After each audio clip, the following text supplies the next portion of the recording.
And we can officially open the evening and welcome you to the 2021 UNSW Circular Economy Resource Hack, which is this year focusing on positive communication for climate change.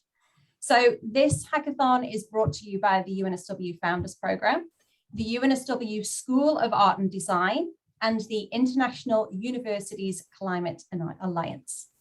So this UNSW hack is actually forming part of a global climate talks hackathon where there are universities around the world also hosting their own hack to address the issue of positive communication for climate change.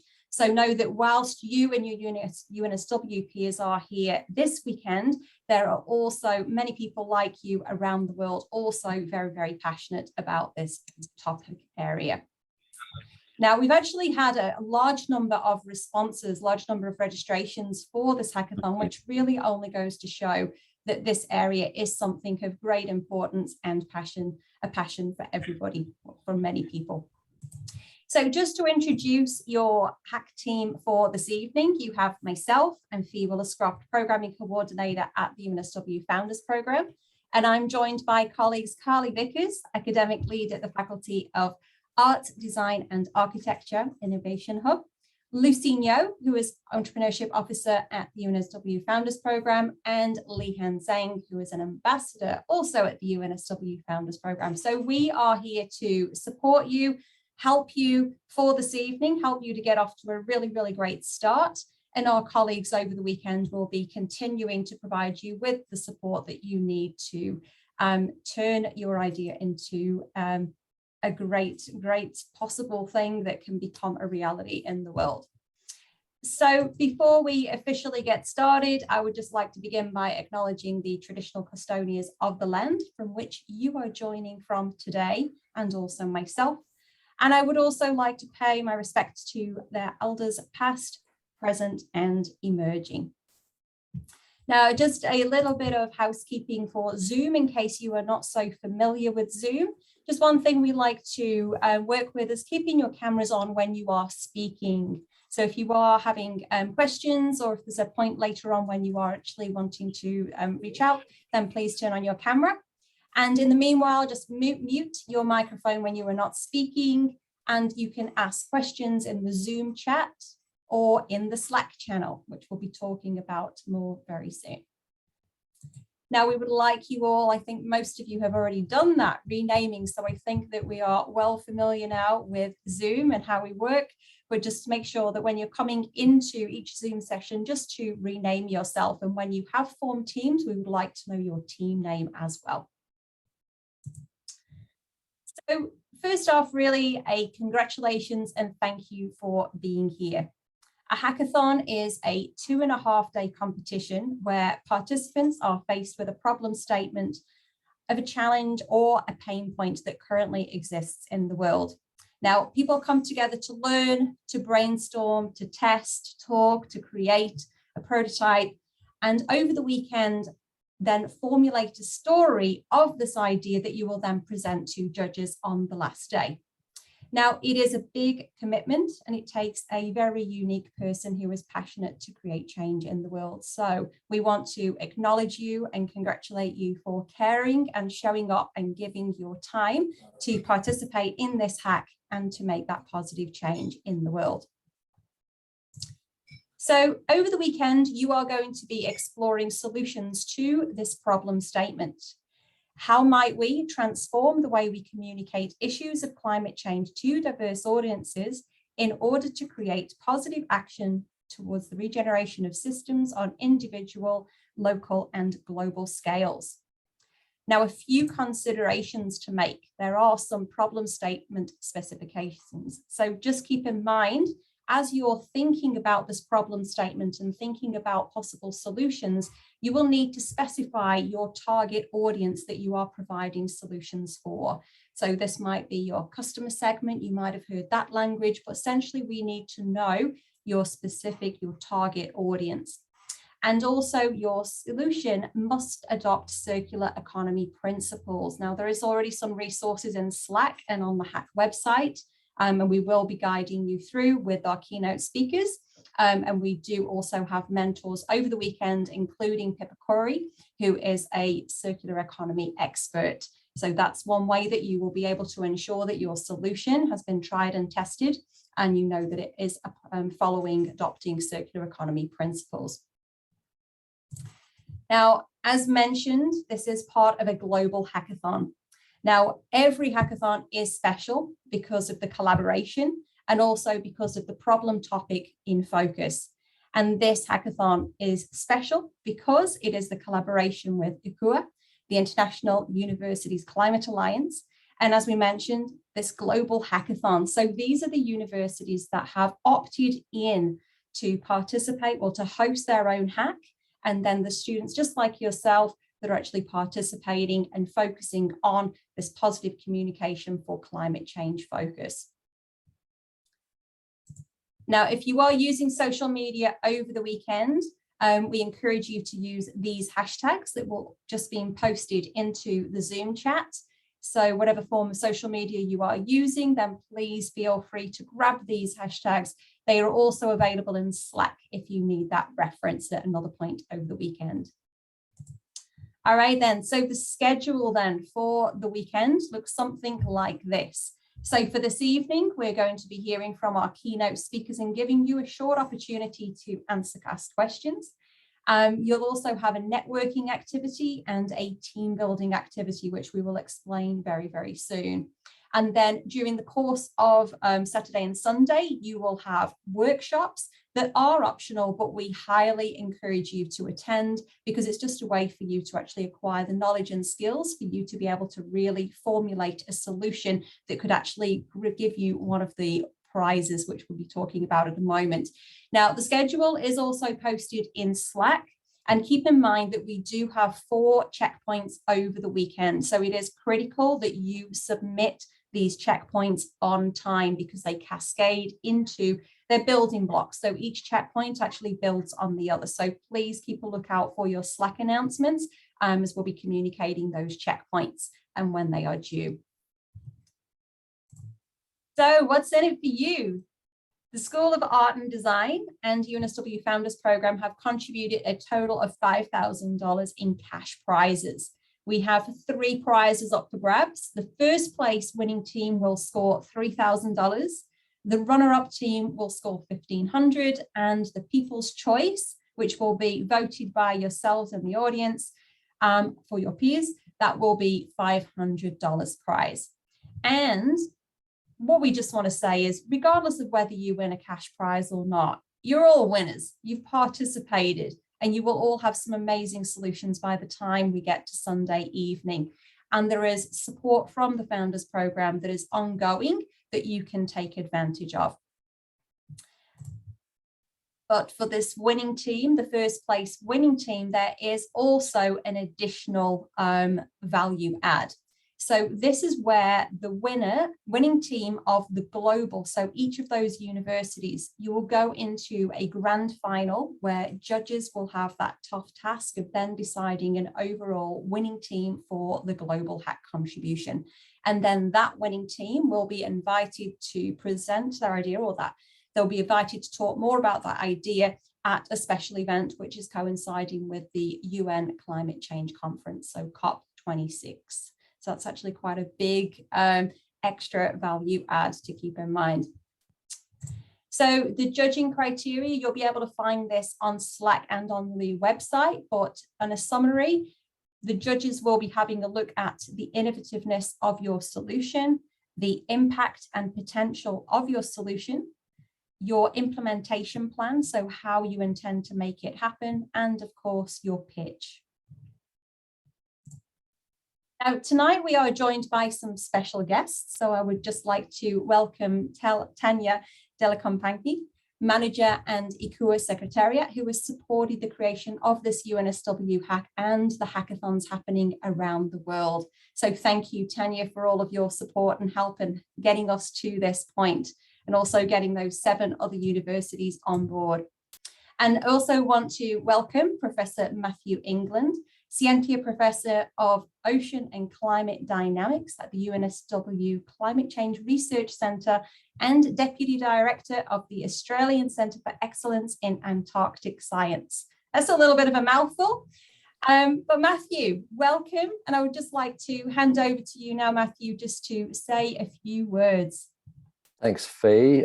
Thank you for welcoming me. And I want to say a big welcome to everybody joining tonight. First up, congrats to the team organising this event. It looks like a fabulous schedule.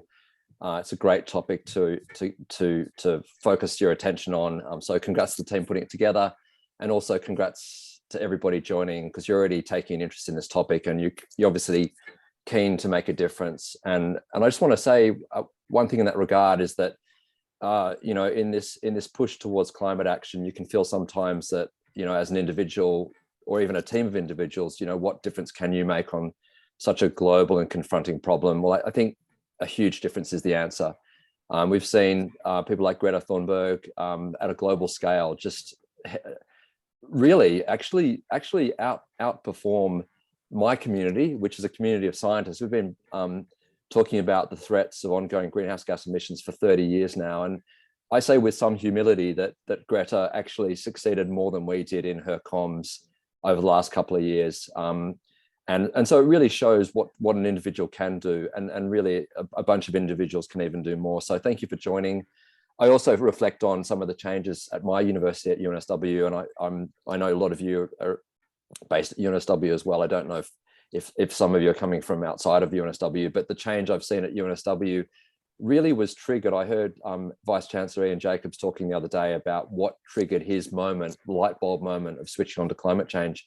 And he identified the push from students and staff. And I've been at some of these meetings where students push for action at UNSW. And it really came down to that grassroots group of individuals getting into Chancellery in a chat with Ian to get him to understand the issue, to understand what needed to be done. And it's really transformed UNSW. So a big congrats to you all joining. As Fee said, I'm a professor at UNSW in the Climate Change Research Centre. I look at the problem, I look at how big the problem is, and really I'm wanting to hand the baton over to the people that are going to solve the problem, because my area of expertise is all about how greenhouse gases change the planet, raise sea levels, melt ice caps. I'm not the guy who's going to tell you how to put together a low carbon future.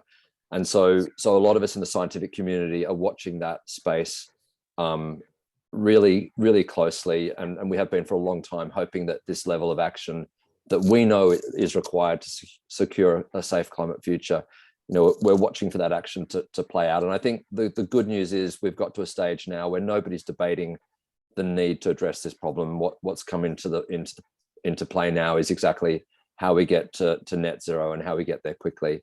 So thank you all for joining. It's great to see you all here. I wish you very well over the next couple of days. Good luck with the prizes, but even more so than that, good luck with this mission of improving or finding innovative ways to communicate climate change with a view to accelerating action. Thanks, Fee, and thanks everyone for joining.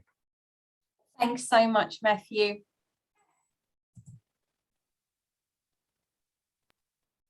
And now we will hear from our speakers, but I will pass over to Carly, who will introduce our wonderful keynote speakers for this hack. And Carly. Thank you, Fee. Hi, everyone, and welcome. We're really excited to see you tonight. Yes, I have the pleasure of introducing our keynote speakers. We have three wonderful speakers for you tonight. So before I introduce each of them, I just want to bring you back to the problem question, the problem statement for the hackathon, and then help you see the connections between our speakers and that question. So we're all looking at how might we transform the way we communicate issues of climate change to diverse audiences in order to create positive action towards the regeneration of systems on individual, local, and global scales. And then obviously, as Fee has taken us through in the slide, following the question, we need to specify a target audience because different audiences require different types of communication, and also we must adopt circular economy principles. So that brings me to our three speakers. We have Belinda Z, Becky Green, and Pippa Corey. Now we'll be hearing first from Belinda.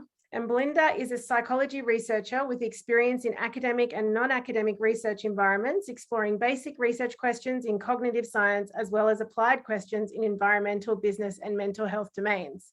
She has a PhD in cognitive psychology and has conducted research about how people understand climate change and what makes people willing to act.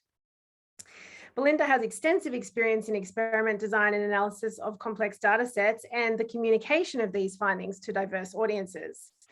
And Belinda has also completed training in climate change science through the Climate Reality Leadership Corps and communication through the Influential Women program and science advocacy through UNSW Women in Maths and Science Champions. So we're so grateful to have Belinda with us tonight. And as you can tell from that introduction, Belinda will be explaining to us how to reach different audiences and how people think and how you get them to care about climate change. So after Belinda, we'll be hearing from Rebecca Green. Dr. Rebecca Green is a lecturer and researcher at UNSW Art and Design and an experienced graphic designer and illustrator. With qualifications in graphic design and sociology, her research into the visual communication of climate change highlights the significant influence that the language of graphic design can make on the uptake of and trust in strategic climate messaging. As academic lead of the 2021 Global Engagement Program at the International University Climate Alliance, this research is currently at the forefront of the IUCA Global Climate Talks. And given the rapid advancement of digital media technology, which has led to the dominance of an even more image-based style of visual communication, the role of the graphic designer is translating these important messages becomes more important every day. So as you can tell, Rebecca will be talking to us about communication and how to get people's attention through image-based communications. So thank you so much to Dr. Rebecca Green for being with us. And finally, Pippa Corey, who couldn't be with us this evening, but will be joining you tomorrow for some intensive feedback sessions, is a circular economy expert to help make sure that your solutions are circular. So Pippa is the founder and director of Philo & Co., which she founded to help creative businesses and brands transition to a circular economy. Pippa holds a Bachelor of Science in Product Design and has more than 10 years experience within the creative industry, innovating how creative businesses and brands can redefine how we design. Her breadth of experience working with leading FMCG brands and global design agencies has led circular packaging design and business thinking for the future across APAC and Europe. So we're very, very grateful to also have Pippa, who's sent out a video in for us tonight. All of the speakers' keynotes will be via video tonight, but then once we conclude, you will be able to ask Rebecca and Belinda some questions. So you'll see at the top of the slide, the Slido code is there. Slido is where you can post your questions to. So follow that link. Yes, there you go. There's the information you need. And so as you're listening to these three great videos, please send in those questions and we'll throw to those questions at the conclusion. Over to you, Fee. Thanks. Okay, so just one by one, the videos will be played, and please just keep your questions posting in Slack.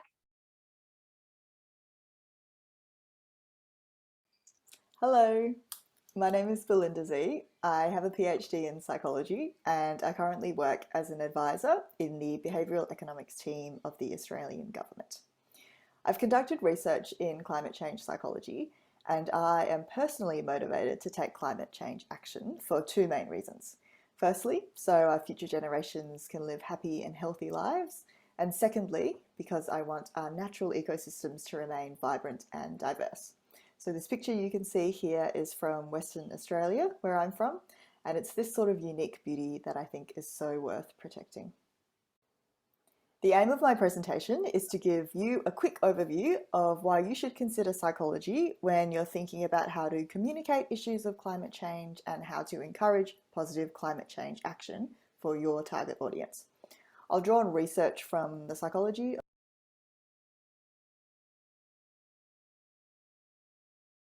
of climate change, and I'll provide links to this research in the resources section. To start, I'd like to explain why psychology is relevant. So psychology is the study of human thought, emotion, and behavior. Some of the questions we ask include, what do people believe and why? How does the way we feel influence the way we think and act? and what factors cause people to act the way they do. When it comes to climate change then, psychology can help us make sense of why different people have different understandings about climate change, why some people are more concerned than others, and why some people act while others don't. I think of positive climate change action as being the final step in a series of linked beliefs and behaviours. So people usually start by being concerned about climate change. I'd encourage you to reflect on when this concern first started for you. Maybe it was a documentary you watched, a conversation you had with a friend, maybe it was the bushfires of 2019, maybe it was just reading about this hackathon.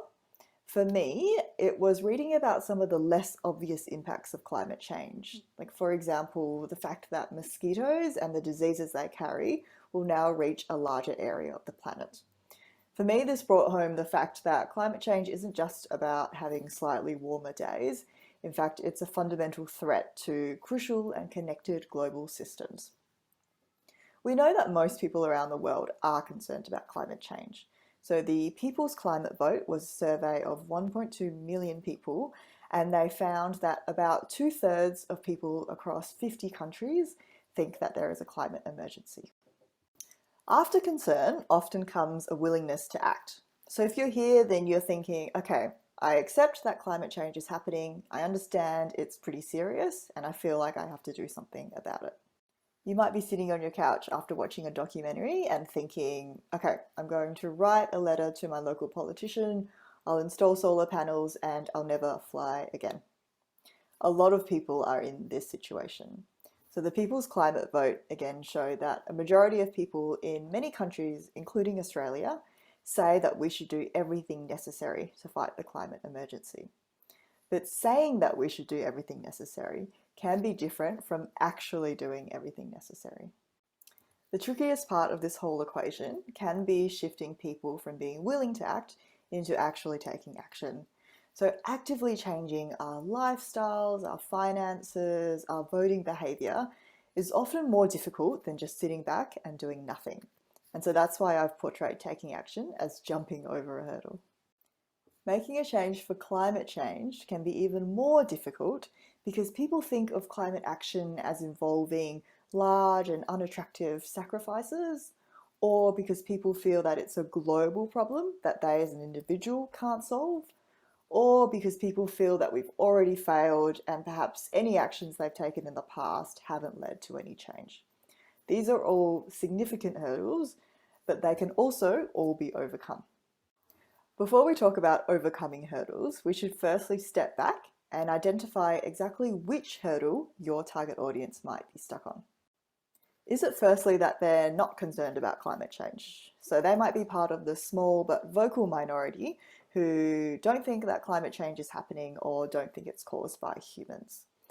Misinformation might be at play here, and if that's the case, then we can turn to evidence-based ways of combating misinformation. For example, we know that we shouldn't just tell someone that they're wrong and walk away. Misinformation often helps someone make sense of their world, so if you're going to take the misinformation away, it's really important that you replace it with the correct information or correct explanation. We also know that it's better if this correction comes from someone that the person knows and trusts. In this case, they're less likely to become defensive and perhaps cling even more strongly to that misinformation. Maybe for a different audience, the challenge is that they are too worried. They understand the threats of climate change too well, leading to feeling overwhelmed or hopeless. I have definitely personally experienced this. One way to overcome this hurdle is to focus on the good news. So you can talk about victories made in the past or zoom out to show how overall the world is undeniably moving forward. Other obstacles that can prevent willingness translating into action is the belief that action is too hard or needs to be too big. Here, the key is to make action easy or bite-sized. So sure, installing solar panels on your home can seem like a really big deal, but if we can break that big task into manageable steps, like this step-by-step WikiHow, then that task suddenly becomes more achievable and attractive. Even seemingly small tasks, like writing a letter to your local politician, can feel really daunting. But if you have tips or even a template from people who've done it before, it can suddenly seem much more doable. Drawing on other people can also overcome another challenge, which is a feeling of doom and gloom. If we instead make action fun and social, then we turn it from being something that's depressing, a life or death topic that you worry about alone, to something that is community-minded and about working together towards shared goals. Fortunately, so many community groups already exist. In the top right is just a selection of the groups that are registered with the Climate Action Network Australia. So there are many opportunities out there. This brings us to the last strategy I want to mention. Climate action doesn't always have to be about saving the planet. Some people simply don't care about that. For these people, we can then focus instead on all the other awesome benefits of climate action. So for example, installing solar panels, sure, it's good for climate change, but it's also good for saving money. Walking or riding your bike instead of driving a car, again, good for climate change, but it's also good for your health. So it's really useful that climate concerns often overlap with a lot of other concerns that people already have. To summarize, we can think of climate action as involving three components. People often start by being concerned, and it can be useful to reflect on what concerns you and what might concern your target audience. If hurdles are blocking that concern, such as misinformation, then we can turn to evidence-based ways of combating that misinformation. Many people are willing to act, but actually translating that into action can be challenging.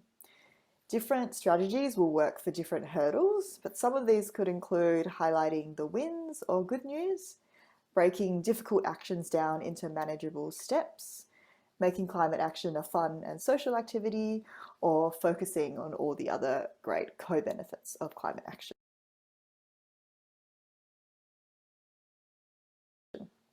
So this is by no means an exhaustive list, and there are other strategies out there, but I hope this has been a useful start, and I wish you all the best for the hackathon. Thank you so much, Belinda. That was excellent. We're now going to move into Beck's video.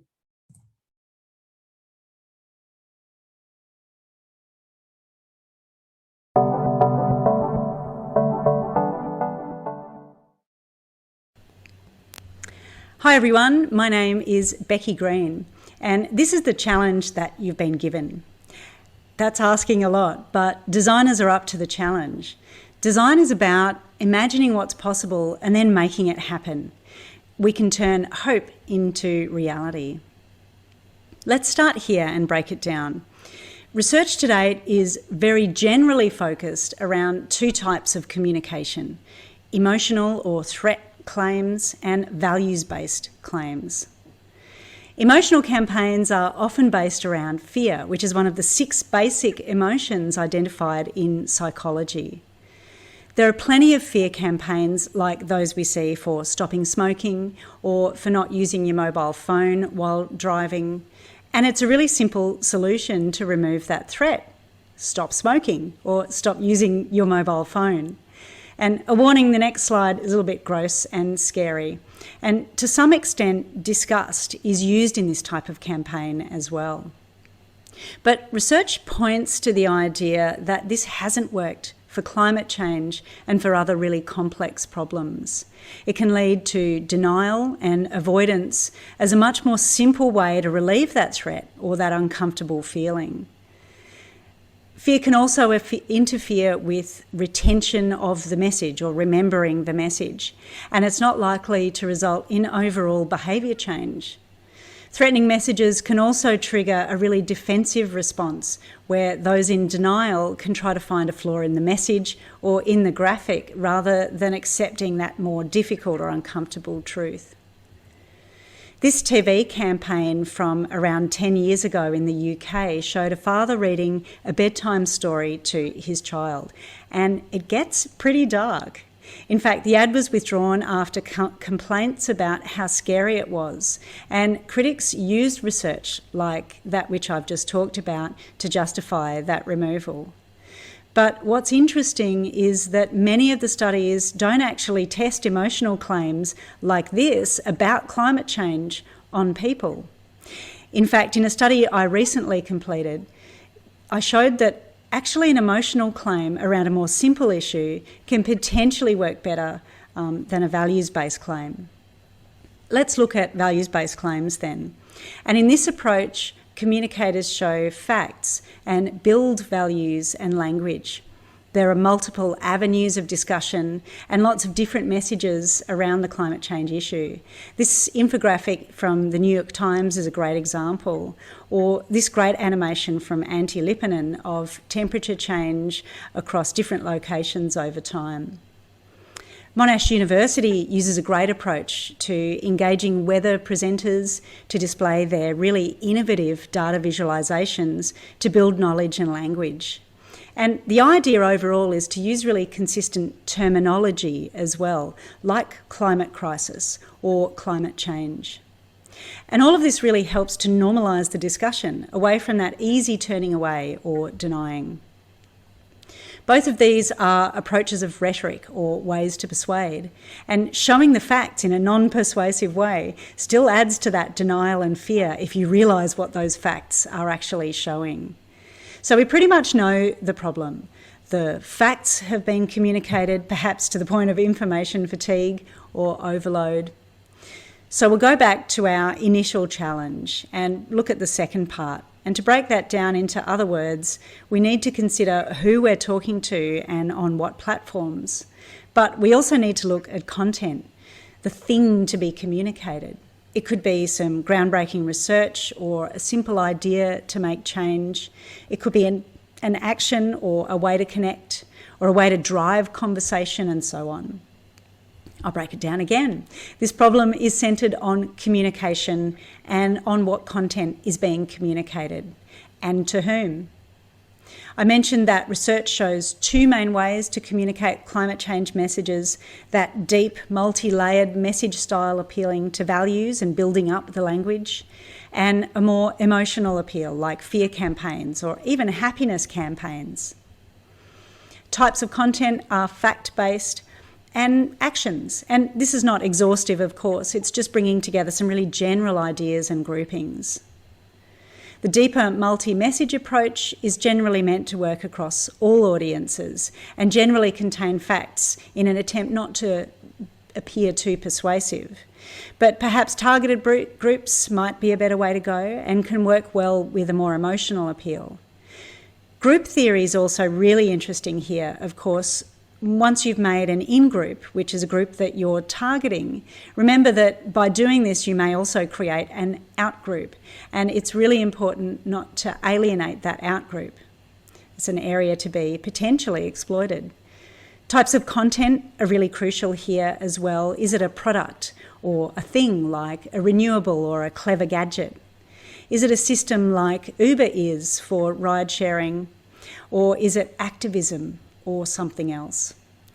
This is a really simplified overview of a very wicked problem, and we're not even talking about climate change yet here.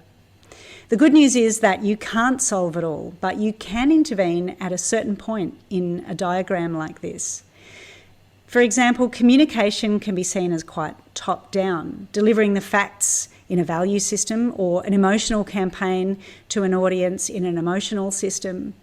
But perhaps instead of just explaining the fact or the message, explain or show the why. You can really inspire people by revealing the reason for it all. Or in turn, we can be inspired. Perhaps we need a system for listening to others' inspirational ideas too, rather than just that top-down communication to a passive audience. Perhaps we could look at group behaviour and influencing that aspiration to join an in-group that you might create. Or we could look at activism, or will you maybe look at a product or a system, or look to exploit that split between actions and beliefs and try and help people bridge that gap, which can feel quite satisfying. Or could you convince an out-group to perform an action even if they don't agree with climate change? There's so many different ways to approach this, and whatever you decide to do, here's one perspective. An idea recently in the news is that the truth is boring. Lies and denial are much more compelling, much more exciting, sometimes much more fun. pleasure, nostalgia for times that only really existed in movies and books are what's used to deploy this kind of campaign. And this is versus science, versus having to change to recycle and consider ethical approaches, to dismantle social structures that are damaging our ability to live on the planet and making some humans much more lucky than others. So how can you sell change as actually thrilling, actually satisfying, not like the kind of cheap purchase pleasure that we've become used to? The pandemic has really helped here. It's helped us see value and see what's really important. And I'm really looking forward to what you create. Thank you so much, Becky. That was really so informative in building upon Belinda's. So let's have a listen now to Pippa.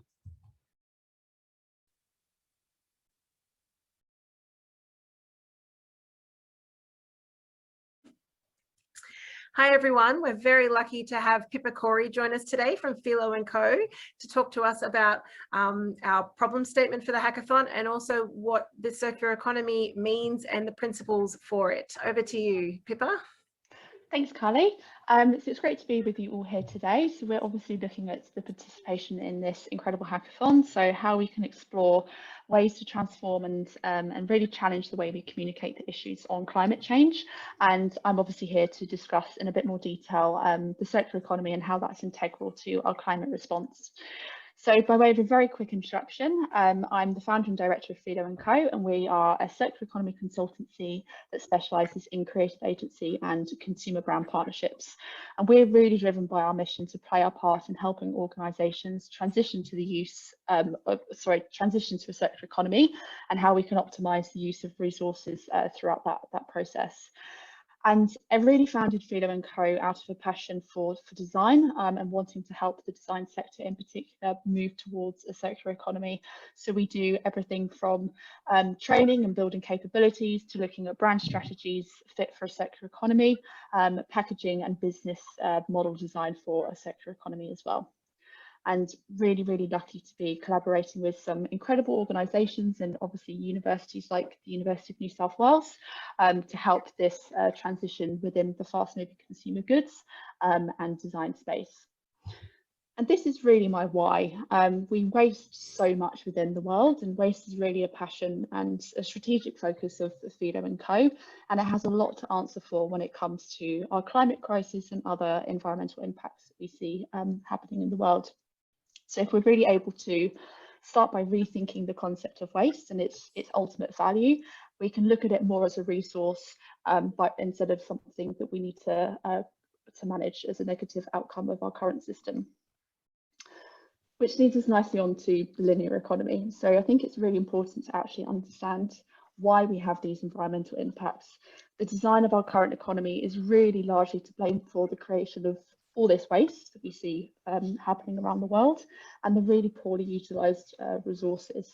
So this system is built on a take, make, waste approach. So we're taking resources from nature, we're making them into products and services, and we're ultimately wasting them at the end with very little consideration to how we manage those resources. And this, as a process, generates a huge amount of greenhouse gas emissions. It relies on huge quantities of land and energy, which again are wasted throughout that process, really, really depleting all the ecosystems that are integral to ultimately our survival. And what I find really fascinating is at the heart of climate change is really the results of that system, you know, the global warming and biodiversity loss, which is at its very design of its linear model. We've ultimately created a linear system in a world that is built on systems. So to address climate change, it really is a systemic issue. We really need to be addressing the core design and functionality of that economic system. We won't be able to overcome the challenges of that linear system unless we fundamentally address the design of it and also the rate at which we're consuming and producing goods within that system. And I think this visual is just so representative of what the opportunities for us really are within a circular economy. What it shows us is, you know, based on our current emissions, if we're looking at food, steel, cement, plastic and aluminium, we've got a huge opportunity to rethink the impact of the production of products. So obviously shifting to renewable energies is going to really tackle the majority or just over half of global greenhouse gas emissions. But that other 45%, if we can apply the circular economy thinking and principles, we can really drastically reduce our carbon emissions towards to lead us towards a zero emissions future. So what are the circular economy principles? Ultimately, they're combined to look at ways in which we can design out waste and pollution, ways in which we can keep materials in circulation or in use for as long as possible, and ultimately give back to nature versus take. So ways in which we can regenerate natural systems. And there's many visual ways that we can articulate a circular economy, but the Ellen MacArthur Foundation's butterfly diagram is probably the most commonly used and one that you may have seen before. And it shows how a circular economy is designed to manage materials and product flows instead of using them up like our current system. So systems-wide innovation and collaboration is really, really important for us to be able to manage materials in certain flows. So you'll see there's two sides of this diagram. The left-hand side, which has these little orange dots, is the biological material flow. So these are all materials that can safely re-enter the natural world without having a negative impact on them. Whereas on the other side of the system is the technical nutrients flow. So things like synthetics or processed resources that should be kept in existing circulations and a closed loop system because they can't safely re-enter the biosphere or environment without damaging them. And what's really important about these technical flows is the tighter the loop, the higher the value we're keeping that resource out. So if we can design things in a way that we can maintain them for as long as possible, and secondary to that, are there ways for us to reuse or redistribute? Thirdly, looking at ways that we can refurbish or remanufacture certain components, and as a very last resort, looking at how we can actually optimally recycle and capture all those resources back into the system. So that higher value requires the least amount of energy and labour to keep those products at its highest value, which is why we really want to be focusing on those inner loops versus focusing on recyclability, which is where we're currently really at in terms of our economic progression. And all of this system is primarily underpinned by the use of renewable energy sources as well. And the greatest opportunities we're going to have for a circular economy will obviously be if these design principles are integral at the heart of ideas, but also business models. And that's why there's 5 key business models to a circular economy, all of which look to narrow the use of resources, slow down their use, close the loops, and regenerate nature. So it'd be really good for you to kind of keep these in the back of your mind as you're working through the challenges over the hackathon. So sharing models obviously look at ways in which we can connect users and encourage shared use and access versus ownership. So that's things like Airbnbs. Product life extension is really looking at those inner loops of the model that we saw on the previous slide, ways in which we can design for durability, reusability, and really upgrading through innovation and redesigning of products. So that could be something like refillable packaging, for example. Product as a service really moves away from people owning stuff and keeps ownership of those goods with manufacturers. So they've got the capacity and means to provide it as a service and get those high valuable goods back to them so they can be managed as material flows. And then second to last, circular supply. So thinking about what resources go into this whole system. Can they be renewable? Can they be recycled content? Can they be bio-based? So that a great example of that is a lot of innovation that's looking at beer, which could be actually made from surplus bread. And last but not least, resource recovery. So ways in which we can really optimally get all those resources back and eliminate any problematic or contaminated elements. So a huge part of this challenge or this hackathon is obviously design. And that's where a lot of the work that Philo & Co focuses on.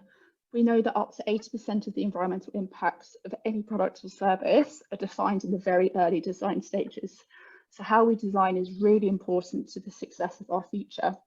And this could be physical, it could be products or services that we use in our daily lives, or it can be communicated through language. Either way, design influences everything in our world, and creativity has such a power to change our future path. So there's some key fundamentals to circular design, which combine systems thinking, human-centered design, and life cycle thinking. Systems is really all about that broader system that encapsulates everything that we're thinking about from a design process. So understanding how things are interrelated and interconnected, and all systems contain elements, which could be, stages of a manufacturing or value chain, feedback loops. So understanding how and why things are interconnected and how they affect one another, inputs and outputs. So looking at energy, waste, understanding where all these resources are going, and limits and boundaries. So if we think about the circular economy, it's really looking at our ecological boundary as a whole. Human-centered design is really our why. What are the core principles that we're designing for and the human needs that we need to resolve? And life cycle, of course, is looking at all those stages that we saw in the butterfly diagram and understanding how we can optimize materials through that. And language is so important to creating these opportunities for the future. The greatest stories will win emotion and action. More than ever, we have to change the mindsets of those around us, and we need to develop really compelling stories and proof of concepts to widen our sphere of influence. So this is what we really want to achieve through the hackathon, is ways that we can move from silos to systems, problems to solutions, waste to resource, to generation to regeneration, and from linear to circular. And I think for me, a key thing to keep in mind throughout the hackathon challenge is to really try and get to the root of the problem you want to solve. Rethink it, challenge it, work with those scenarios to apply circular principles in design, and keep asking yourself what if to think of some of those out-of-box, inspirational and innovative solutions. Remember, this is a hugely exciting opportunity, and the more we can inspire, the more we can affect change. So have fun, and I really look forward to seeing all the amazing ideas you generate. Thank you. Hey, and whilst Pippa is not here with us. Awesome. Thank you. That was brilliant. Oh my God. Oh, so no, sorry. I didn't know whether that was you talking for real, Carly, then, or if it was a video. But no, Pippa's not with us this evening. Pippa will be with us tomorrow for a mentor session with you. But thank you, Pippa. So questions now. So thank you for submitting questions if you have already.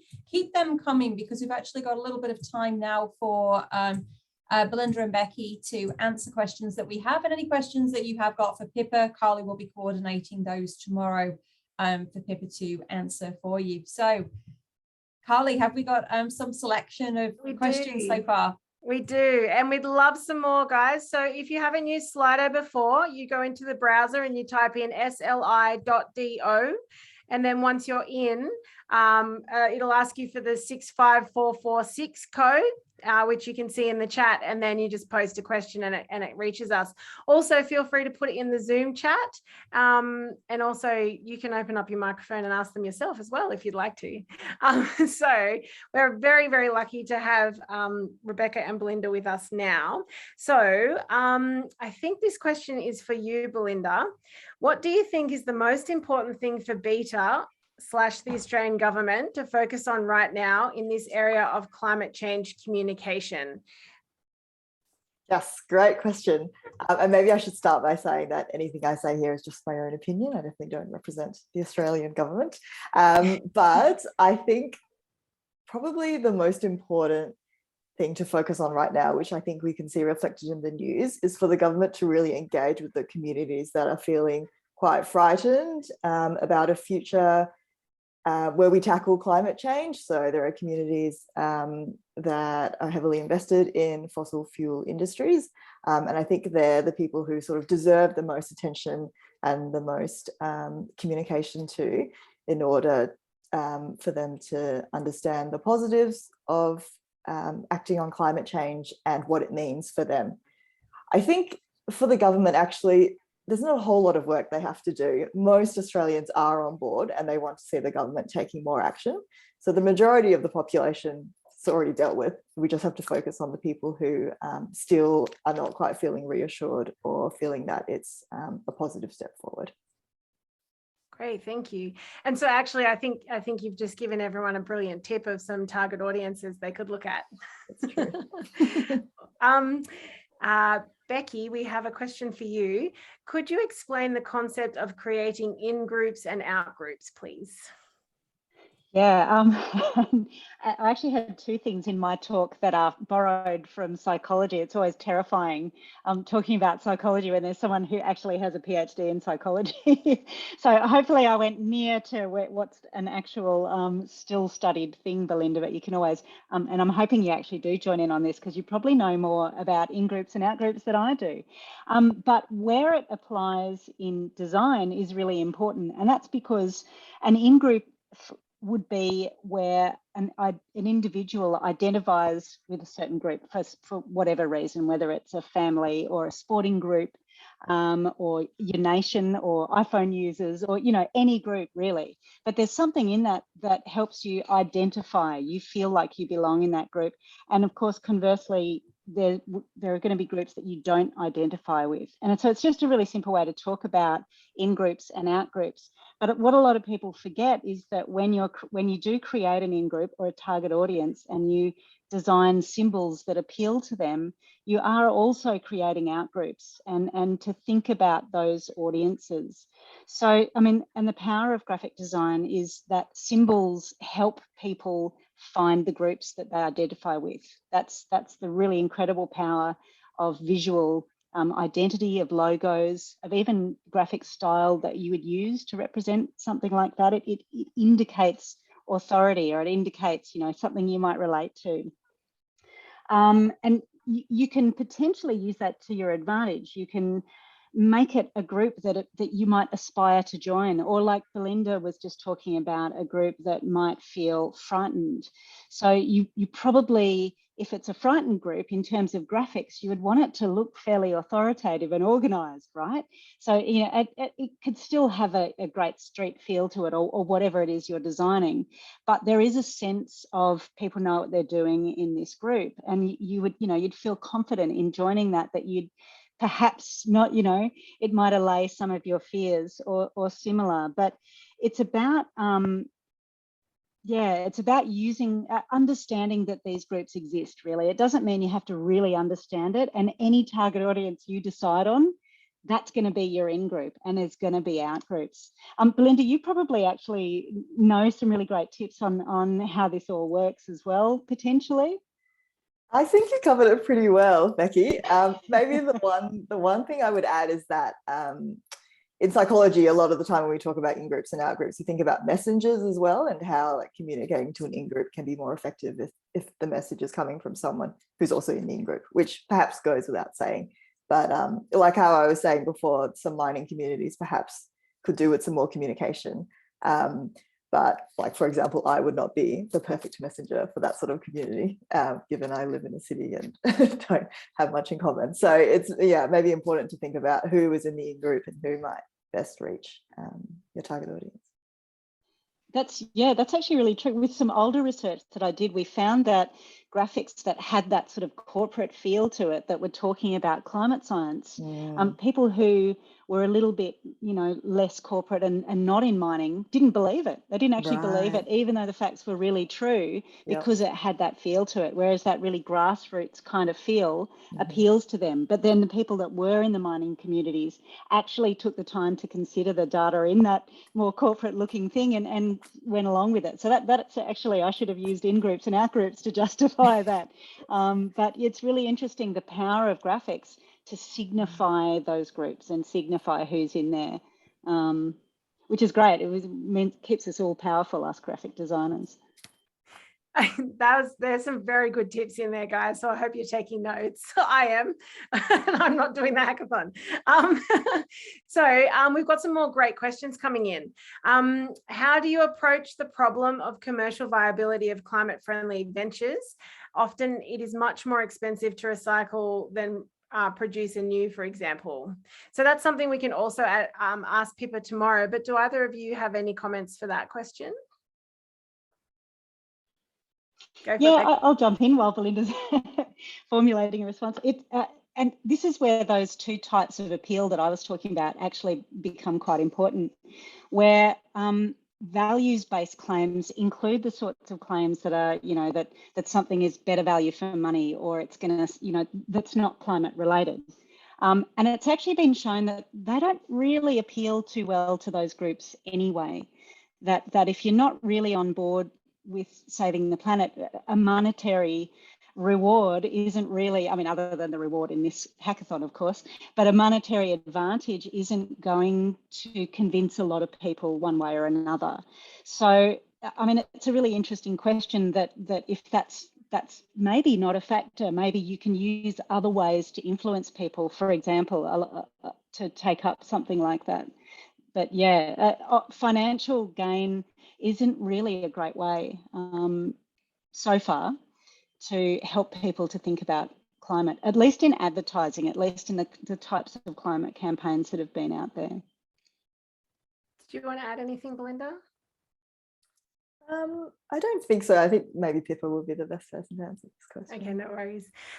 So for Belinda, we've got another one. Mm-hmm. Which target group you have experienced has the slow action? Which target group have you experienced has slow action or hardly changed their behaviours? So do you have any groups that have been tricky to reach? Ooh, that's a good question. I'm not sure about groups necessarily, but perhaps the individuals who maybe have the biggest hurdles to jump would be the trickiest to change or the slowest to change. So, for example, if someone's job, their entire livelihood depends on contributing to climate change, then it can be very difficult for them to change. It will take, firstly, they'll need to understand exactly why they need to change. There'll need to be a good alternative. They need time, perhaps money, to think through the whole process. So that can often slow progress or hardly change their behaviours. I guess another hurdle is just being busy. So a lot of us lead very, very busy lives. It can be hard to sit down, even for a 2-hour webinar on a Friday. So, imagine a parent who's juggling kids and a job. It can be quite overwhelming for them to also sit back and think, okay, how am I going to adjust my life to fight for climate action? So that can also be another barrier that slows down progress. But I'm not sure. I guess within any group, we have individuals who face certain challenges that can slow their action. Thank you.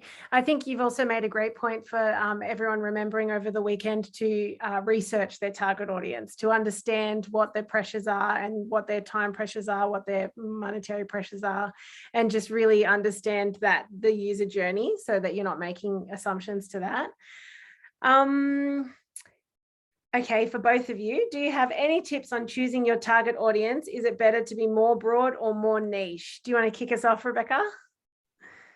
I do want to kick us off. I think that you probably shouldn't start by deciding on a target audience and then beginning the concepting and the brainstorming. I think you should include selection of a target audience in your concept generation, because it could be that something that genuinely irritates you, that you are interested in looking at, is something really shared by a lot of people. Or it could be that the thing that irritates you is because you're the one person who can see a way that might help for a lot of people who don't experience that. So I think that's a really crucial part of the brainstorming, and that if we give you tips of who might be the people to appeal to, that it may lead you down the wrong path. I think Belinda had some great stuff about, and that sort of split between beliefs, willingness and actions is a really big barrier, because it may not be that 1/3 of the world who are sort of still denying that it's happening, or at least that we're causing it.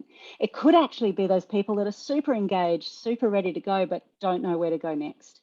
or want to network with other people who don't want to go next, or you know what I mean? Like it's where you intervene with your problem and the target group that you choose. That's part of the really interesting stuff to come out of your time in this hackathon, we hope. Awesome, thank you. Did you want to add anything, Belinda?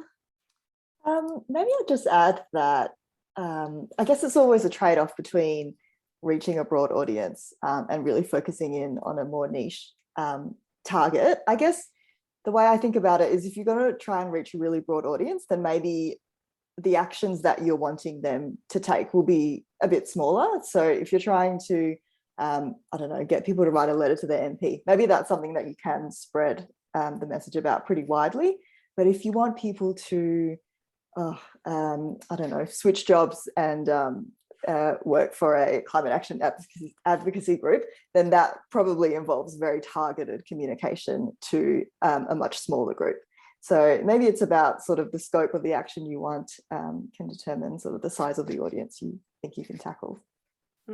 That makes a lot of sense. Actually, can I add a little bit to that? Please. Something that I noticed a lot with people who are coming up with targeted audiences in graphic design teaching is that it's often quite restricted by age. It's often something like 18 to 34 or some, random number that's been selected. And actually you'll find that if you focus on what behavior or what action or what way of thinking or groups that people might identify with, you might find you have a really diverse age group, but the actual target audience is quite, small and based around whatever concept you think up. So I'd free yourself from thinking of specific ages or, the generations that have been forced upon us all, because particularly with the pandemic, it's been a great leveler in terms of communication and networking and things that people have been empowered to do. So that would be my one hot tip. That's brilliant. Really good tips. So should we be targeting at the individual level specifically, or could we be targeting industries, organizations as well? Over to both of you. Who wants to kick that one off? Maybe I can go first this time.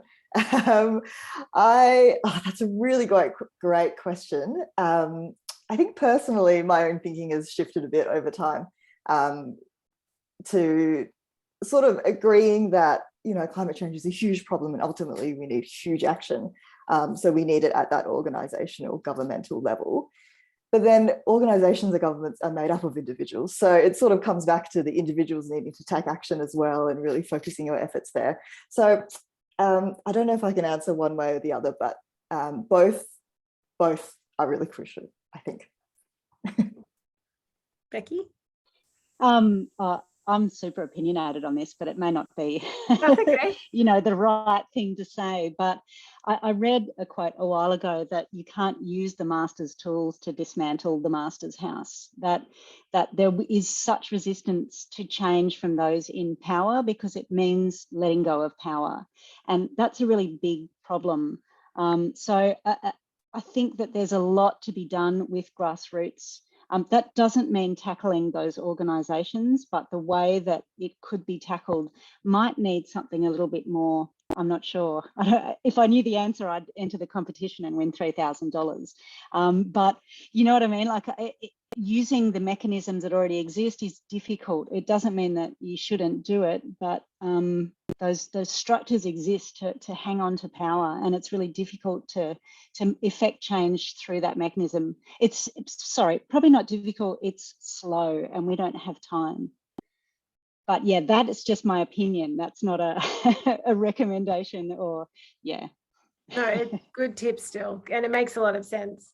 I'm just checking if I think that's all from the Slido. Does anyone want to ask a question directly? Please feel free to jump in. I'd only jump in while people are thinking of questions to say, Belinda, I was really interested to see where you were talking about the 2/3 of pretty much the population are on board with climate change and that humans are causing it. It's really interesting. I just did a survey that at a much smaller level here in Australia that had pretty much that exact statistic. So it's interesting to see. And it has raised in Australia, it used to be at 41% of people thought that, which meant that the majority didn't. So we have actually come a long way in sort of the last 6 or 7 years.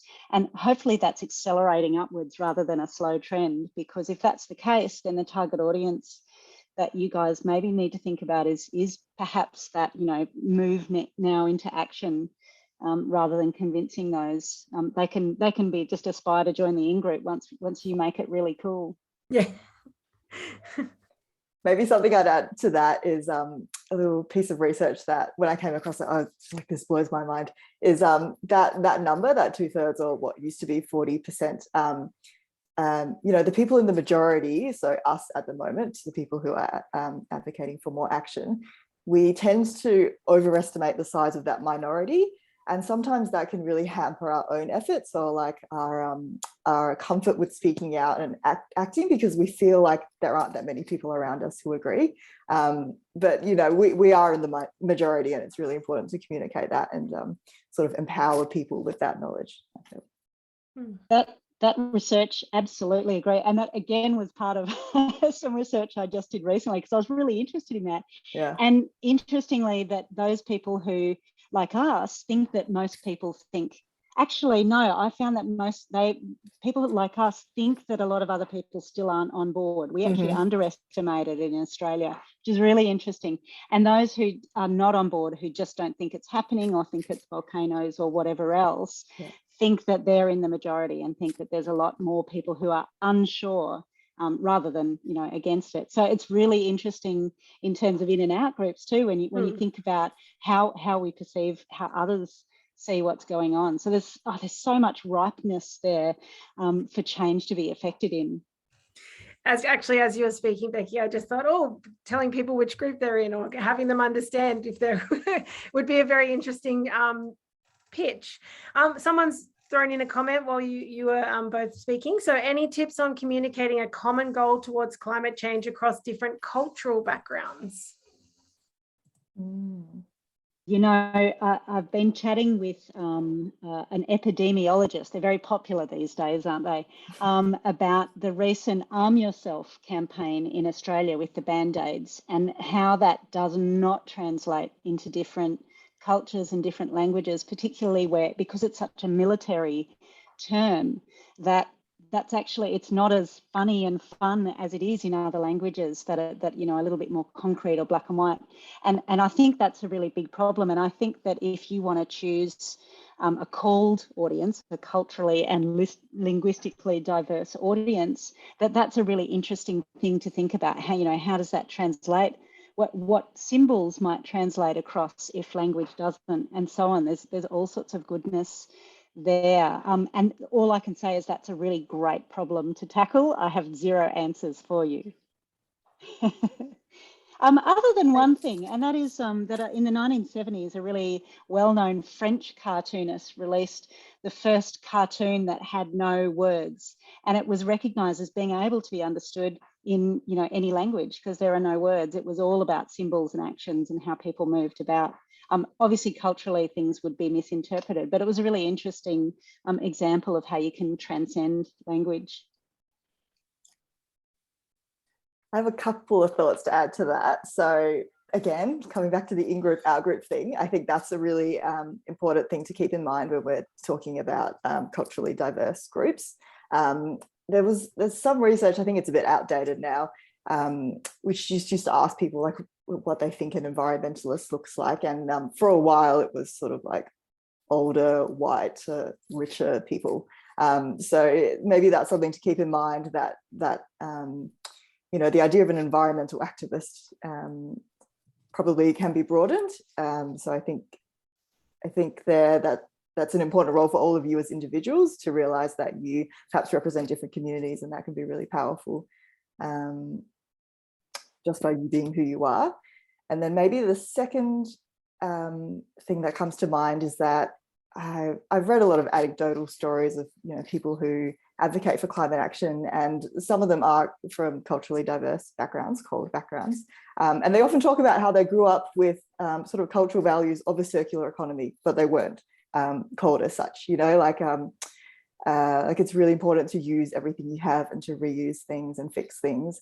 So in some ways, I feel like engaging the cold communities or certain cold communities can be easier than you think, because they already share some of the values that are involved in climate action. Fantastic. Yeah, that makes me think, Belinda, of that beautiful Japanese art of repairing and making something more beautiful by repairing it. Oh, how delightful is that? And that sort of preciousness of things and the desire to save them and keep them really goes against, this consumerist madness that we've created now. And perhaps, that's something to be. I mean, there's so many ideas, aren't there? Let's do a brainstorm now. It's kind of what it feels like. We've got one final question, and thank you so much to everyone who's asked questions. They've been excellent questions. When you are trying to design a solution that combines both regular people and experts, how do you calculate the appetite for risk you can expose people to without scaring them away from being interested in being a part of the solution? Any thoughts? Well, I mean, experts are an in-group, aren't they? And a lot of people in the out-group of that are very resistant to being told. And I think that's a really interesting dichotomy to begin with.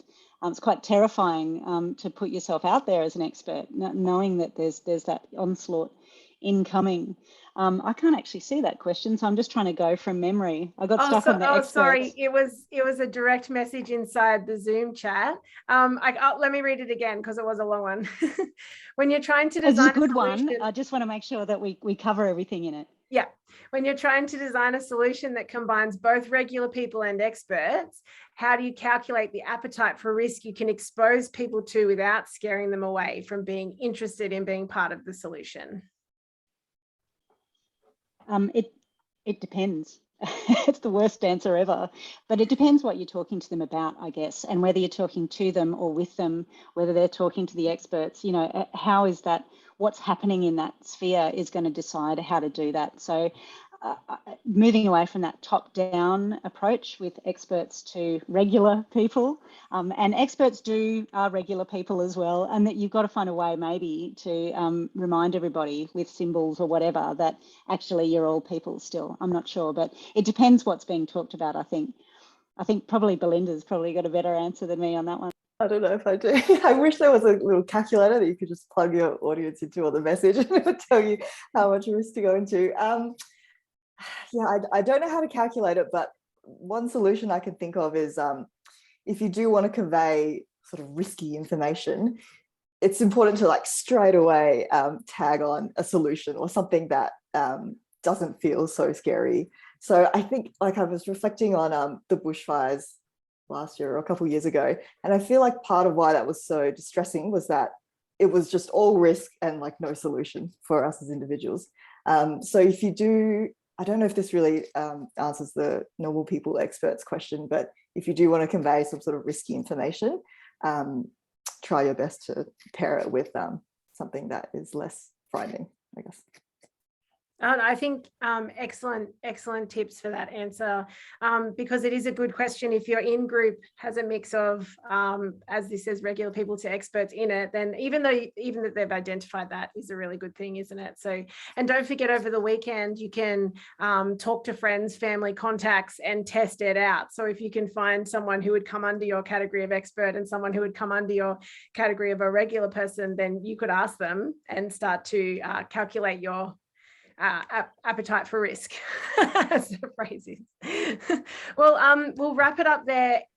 My absolute sincerest thanks to both Becky and Belinda. That was an excellent Q&A, and you gave so much valuable information to our participants. So thank you so much for your time tonight and for your expertise and for your keynotes.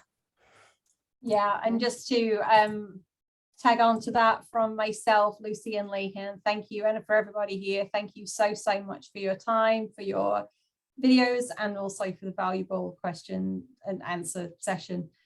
This is being recorded to everybody, so it will be posted into chat for you to play back, because there's been a lot of download then that in the morning it's like, oh, what did they say? I want to go back to it, so we can revisit that. But thank you so much, Belinda and Rebecca. It's been amazing to have you here. Thank you. Thank you. So we can let Rebecca and Belinda part with us now, unless you would like to stick around for the logistics of the weekend and for the networking activity. You are welcome to stay, but if you choose to leave, thank you so much for being here tonight and supporting us. Thank you. And everybody, let's give them a little reaction just to show our appreciation. Thanks so much for having us, guys. It's really great questions and super excited about what you're all going to put together. Yeah, thanks for the opportunity to speak to you all, and good luck. I can't wait to hear about what you come up with. Well, you're welcome to join the final evening. So if you have got nothing to do on Sunday evening and you want to Zoom back in, then we can for sure send you the invite and you can watch the live pitching. We'd love to have you if you are available. Well, thanks, Belinda. Thanks, Beck. Okay, so let's move into then just a little bit of event logistics and what's going to happen then for the rest of the evening. So first off, we do have a code of conduct, which is available on the hack website. So please make yourself aware of what is expected of you during and after the hack. Otherwise, if you do have any specific questions, then you can ask the hack team either through Slack or by, of course, asking us when you are in the Zoom session. As you're aware, so we are recording some of the sessions, the key sessions, and then there will be photography in the form of screenshots. That's kind of like our online version. We'll be taking screenshots just to capture a few memories so we can actually share those with you, but it's also for marketing purposes for future hackathons. Just to note about the IP is owned by you and your team, and then obviously to be negotiated amongst yourselves. Now, there are more details about that in the UNSW Code of Conduct, which is on the hack website. If you haven't already joined the Slack channel, then please join Slack. The link is being put in the chat now. If any of you are having any difficulties getting into Slack, then please let us know. We'll give you a little bit of a demo of how to navigate around Slack and where to use it. So we'll do that in just a moment. And like we mentioned, over the weekend, there are 4 checkpoints. Now, the first one is due at 8:15 this evening. We do make that a hard cutoff. So where it says due by this time, please submit in advance if you are ready. So we will guide you through those checkpoints and give you those instructions and links via Slack in the announcements. Now, just to clarify, for you to compete for the prizes and to be eligible, you must have a UNSW staff member, current student, or UNSW alumni as one of your team members. If you have formed as a completely non-UNSW team, then you would not be eligible for those prizes. So if you're finding yourself in that situation right now, please do let us know. And we also appreciate, like we've said, a hack is a huge commitment. It is 2.5 days. And of course, there is always so much going on. We really acknowledge your commitment and your passion to solving this problem, but we also want to honor and respect you and your life and your other commitments. So if at any point it is becoming too much for you and you don't feel that you can stay in the process of the hack, that is completely fine. We do have a form for you to opt out, and that's just really a notification for us, so we know that you're not to expect you, basically, and just to adjust our records in the back end. So please don't feel afraid to not complete that. It is not to hound you. It is just simply so we don't actually hound you. So that's just a little bit of the hack logistics. So I'm just actually going to switch now to Slack just to give you a little bit of an overview of to what that looks like. So just by show of hands, there are virtual hands. Is there anybody that's not yet joined the Slack channel, the Slack group?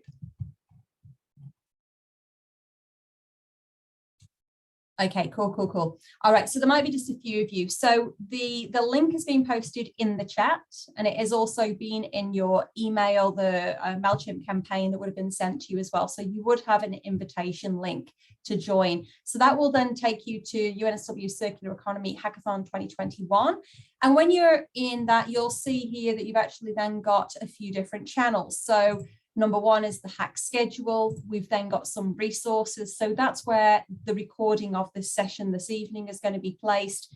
Ignore the treasure hunt. That was an activity that we held last week. But announcements. So announcements and ask for help. These are the ones that are going to be most frequently used over the weekend. So when the Staff Hack team are communicating something to you, such as checkpoint is due now, we've got a workshop starting in 15 minutes, etc., etc., it's going to be all in announcements. Asking for help, this is where you can ask questions, but we will also be working from Zoom, so you can ask the Hack staff team in the Zoom session, either questions or, obviously, of course, asking us directly. And then there is Hack Chat, so this is just a little bit of chit chat between yourself, and if you are searching for a team, we have got an activity coming up. But if you are wanting to put a call out for team members, maybe you're a team of 2 and you're looking for somebody else to join you, then you can use the Slack channel in that way. So that's just a very, very brief overview of how to use Slack. So just going back to logistics of what is going to happen now. So we have 2 activities. So we are going to have a networking activity, which will run for approximately 15 minutes-ish. We are slightly behind time, just purely because the value that we were getting from Rebecca and Belinda was something we've got to take advantage of. And I think you will agree that that time was well spent. So what we'll do is we're going to move into a networking activity. Now, this is for anybody that is interested in just having a little bit of fun, getting to know each other, and just getting to know a little bit more about circular economy principles and so on. So it's a little bit of a scavenger hunt there. And then we'll be moving into a team building activity. And this is for those of you that are looking for team members, or if you are not in a team. So the intention from the team building activity is so you can potentially find your teammates for the hackathon.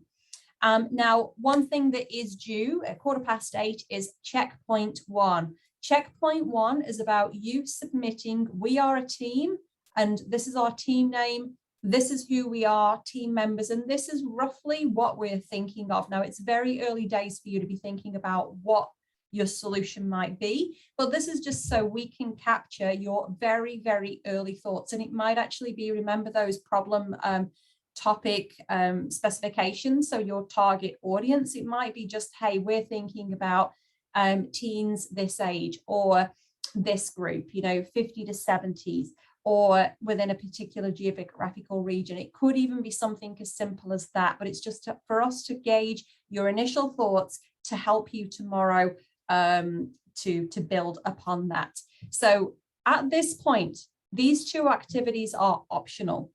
Stay here in the session if you want to continue with the networking session, and if you are then already in a team, you can drop out after that networking activity. But just keep in mind, keep an eye on the Slack announcements for that checkpoint 1.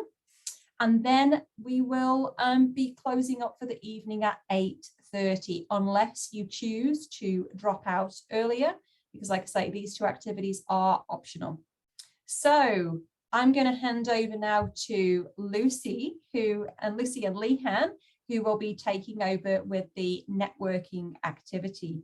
And I just want to acknowledge Carly as well for all of your support and help this evening with our wonderful speakers, and understand that you may be dropping out at some point. So Carly will be making an appearance on Sunday and also Saturday with mentor management as well, so allocating you to mentors. So I'll be hanging out in the background, just monitoring chat for any questions, and I'll hand over to Lucy and Leanne to kick off with the networking activity. Thanks, everyone.